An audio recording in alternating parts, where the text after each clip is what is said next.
হয়েছে কথা বলার জন্য।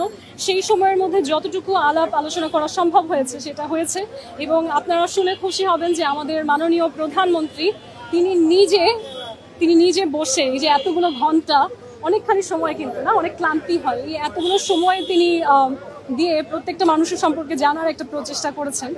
তো এটাকে আমি সাধুবাদ জানাই, এবং আমার মনে হয় বাংলাদেশের প্রত্যেকটা মানুষেরও সাধুবাদ জানানো উচিত, কারণ আমরা এরকম তো আসলে সচরাচর দেখি না যে সংরক্ষিত আসনের জন্য একটা ইন্টারভিউ নিচ্ছে। So that is a very creative step, and আমার ক্ষেত্রে আল্লাহ যা রেখেছে আমার ভাগ্যে আমি সেটা অ্যাকসেপ্ট করে নেব। তবে বাংলাদেশের রাজনীতি থেকে মেঘনা আলম কোথাও যাচ্ছে না যতদিন পর্যন্ত আমাদের রাজনীতিতে আমাদের দেশের সেই অবস্থান আমি আন্তর্জাতিক জায়গায় তৈরি না করব যে আমি বাংলাদেশি হিসেবে সম্মানিত হতে পারবো, ততদিন পর্যন্ত আমার রাজনৈতিক যাত্রা কায়েম থাকবে। বিএনপি আসলে যেহেতু আমাদের সরকার গঠন করেছে, সেক্ষেত্রে সংসদে আমার মনে হয় একটা ইনক্লুসিভ পার্লামেন্ট তৈরি করা অনেক ইম্পর্টেন্ট।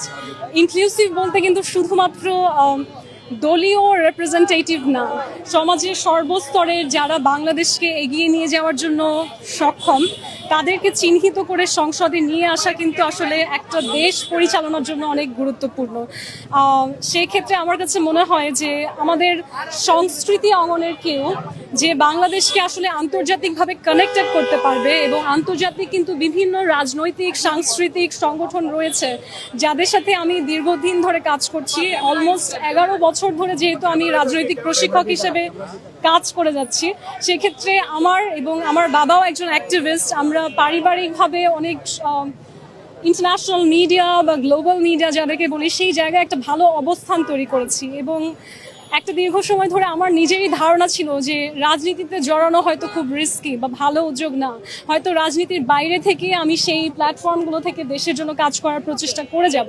কিন্তু এখন যেহেতু আমার দেশ একটা সুন্দর অবস্থানে এসেছে, যখন আমরা নতুন করে আমাদের রাষ্ট্রটা গঠন করার চেষ্টা করছি, সেই জায়গায় স্পেশালি একজন নারী হিসেবে, সেই নারী হিসেবে যে আমাদের দেশে ইন্টারিমের সময় আসলে বেআইনি হেনস্থার সম্মুখীন হয়েছে এবং নানাভাবে সাইবার বুলিংয়ের শিকার হয়েছে কোনো কারণ ছাড়াই, কোনো অপরাধ ছাড়াই, সেই নারী হিসেবে আমার কাছে মনে হয়েছে আমি যখন নিজেকে সেফ করতে পেরেছি, আমার পাশে বিএনপির অনেক মানুষও দাঁড়িয়েছিল যারা আমাকে তখন নিরাপদ করতে সহায়তা করেছে, সেখানে আমি যদি আমার প্রিভিলেজ লাইফে ফিরে যাই আর আমার দেশের জন্য আসলে কিছুই না করি, কন্ট্রিবিউট না করি, তাহলে আমার মনে হয় আমার যে এই এক্সপেরিয়েন্সটা ছিল জীবনে সেটা আসলে মিনিংফুল হবে না। আমার কাছে এখন আমার জীবনের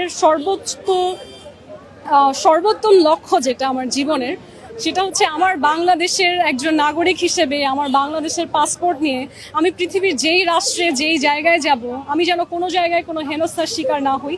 আমাকে যেন মানুষ আন্তর্জাতিক কোনো পার্সন হতে হবে, কোনো অ্যাওয়ার্ড জিততে হবে তারপর সম্মান করবে সেভাবে না দেখে, একজন ইউরোপিয়ান নাগরিক বা একজন মিডল ইস্টার্ন নাগরিক আমাদের দেশেও যখন থাকে, সে একজন সাধারণ নাগরিক, তার কোনো বড় পরিচয়ের প্রয়োজন হয় না, তারপরে তাকে নিরাপত্তা দিতে আমার দেশ বাধ্য থাকে। কেন?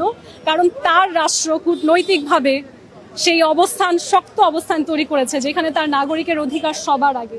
আমি সেই সিস্টেমটা বাংলাদেশে আনতে চাই। আমার মনে হয় যে বাংলাদেশের স্বাধীনতার 50 বছরের বেশি সময় হয়েছে, এমন অনেক দেশ আছে যাদের বয়স মাত্র 10 বছর 12 বছর। এই যে নেপালে একটা গণ অভ্যুত্থান হলো কিছুদিন আগে, তারা নিজেদেরকে সুন্দর করে গুছিয়ে নিয়েছে। তাহলে আমার দেশের কিসের কমতি হচ্ছে যে এত বছরেও আমরা নিজেদেরকে দাঁড় করাতে পারছি না? কেন এখনো আফ্রিকার একটা দেশের নাগরিকের চেয়েও একজন বাংলাদেশের নাগরিককে ছোট করে দেখা হয় আন্তর্জাতিক জায়গায়? সেই জায়গা থেকে আমাদেরকে ঘুরে দাঁড়াতে হবে। আমি আমার ব্যক্তি জীবনে যেরকম ঘুরে দাঁড়িয়েছি, এখন আমার প্রচেষ্টা আমার দেশের স্বার্থে, দেশকে নিয়ে ঘুরে দাঁড়াতে।